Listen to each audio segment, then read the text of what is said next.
We saw how England was born, from Celtic tribes to the Norman conquest. But now, a new age begins, a time of kings and queens, wars and glory, when a small island would rise to rule half the world. This is the story of how England became an empire. The Norman Legacy. After William the Conqueror's victory in 1066, England changed forever. The Normans built mighty castles, symbols of power and control.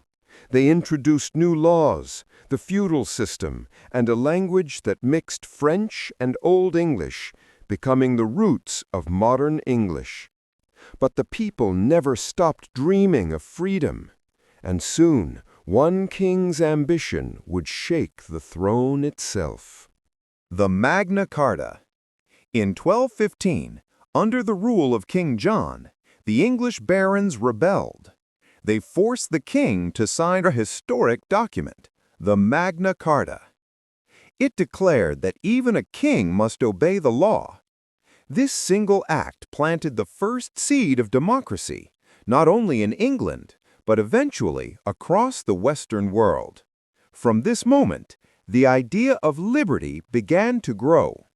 The 100 Years' War. Then came one of history's longest and bloodiest conflicts, the 100 Years' War with France, 1337 to 1453.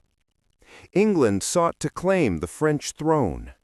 Heroes rose and fell, from Edward the Black Prince to Henry V, who led his outnumbered army to victory at Agincourt.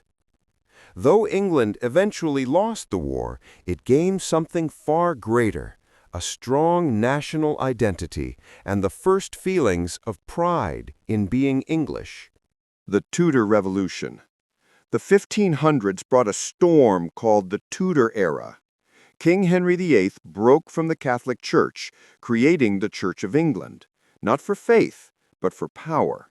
He became head of both the throne and the church, changing religion and politics forever. After him came Queen Elizabeth I, a ruler unlike any before. Under her leadership, England defeated the mighty Spanish Armada in 1588, proving to the world that this island nation could not be conquered again. The Age of Exploration. With victory came ambition. Brave explorers like Francis Drake and Walter Raleigh set sail to discover new lands. They brought back gold, spices, and stories, but also began England's expansion overseas.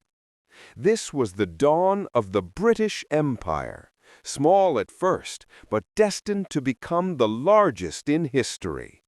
From America to Asia, English ships carried not just goods, but ideas, language, and power. The birth of modern England. By the 1600s, England was no longer ruled by kings alone. The English Civil War erupted between Parliament and the Crown, a fight for who truly ruled the nation. The execution of King Charles I shocked the world, but out of the chaos came new principles of government and freedom.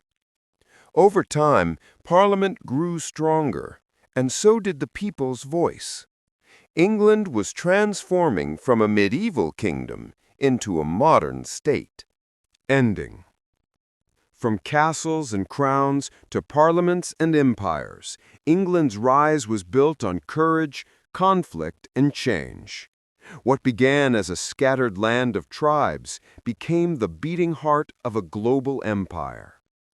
But the story doesn't end here, because next comes the Industrial Revolution, when England would change not just itself, but the entire world.